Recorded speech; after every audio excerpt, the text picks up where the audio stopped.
ජීවිතය අපි තේරුම් ගන්න ඕන දේවල් වලින් උඩින්ම තියෙන දෙයක් තමයි අපි කවුරුත් අවුරුදු 100ක් 200ක් 300ක් වගේ කාලයක් ජීවත් වෙන්න මේ ලෝකෙට එන්නේ නැහැ. සමහර විට අවුරුදු 50ක් 60ක් 70ක් නැත්නම් ඊට කලින් වෙන්නත් පුළුවන්. අපිට අපේ ජීවිත වලින් සමුගන්න සිද්ධ වෙනවා.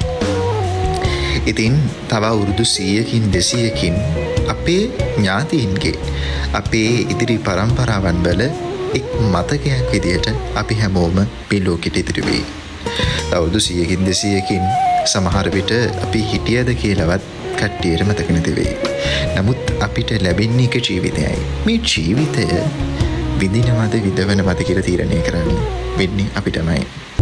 මේ දේවල් නිසා තව කවුරු හරි කෙනෙක්ගේ දේවල් නිසා අපි අපේ ජීවිතය දුකටපත් කරගන්න නැතුව මේ ඉන්න මොහොතේ තේරුම් අරගෙන ජීවිත කාලය ගත කරන්න වගකීම තියෙන්නේ කාටවත් නෙමෙයි අපිට.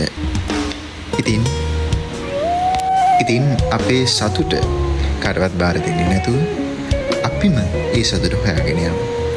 ලස්සන ජීවිතයක් හැදෙන්නේ එතනින්.